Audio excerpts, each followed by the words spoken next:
Spoštovane gledalke, spoštovani gledalci, lepo pozdravljeni iz studia Idrijskih novic.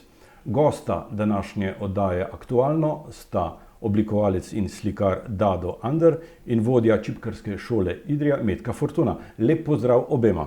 Gospa Metka Fortuna, povejte nam, so se kdaj čipkarice v zgodovini že znašle v taki samoizolaciji?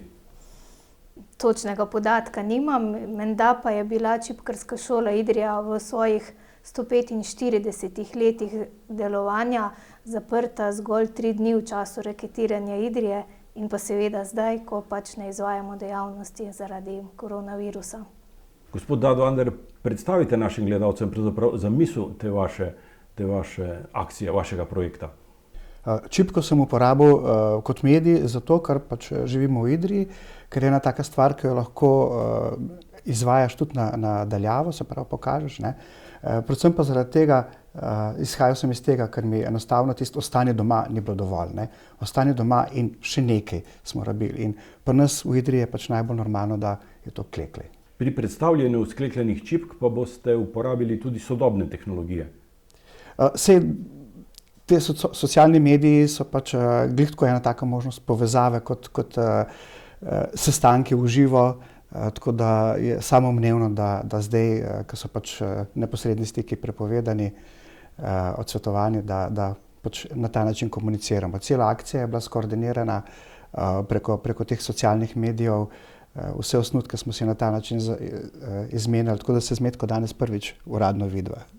Tako je, da čipkarice spodbudimo, da ustvarjajo, ne da zgolj klekljajo čipko, seveda lahko tudi to, ampak tudi, da jo ustvarijo, da si jo zamislijo, narišejo vzorec, uporabijo različne materiale, barve, tehnike, ki jih poznajo, pa tudi drugi likovni ustvarjalci, da bi jim čipka lahko služila kot inspiracija za ustvarjanje, za izražanje. Kakšne pa so omejitve?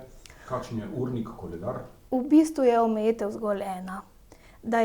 Da izdelke pričakujemo do 25. maja letos, sicer pa lahko čipkarice, klekljarice uporabijo obstoječe vzorce, obstoječe predelajo, narišejo nove, skratka so ustvarjalne v najširšem možnem pomenu. Projekt ste zasnovali pravzaprav mednarodno. Kakšni so odzivi? Zaenkrat so zelo vzpodbudni.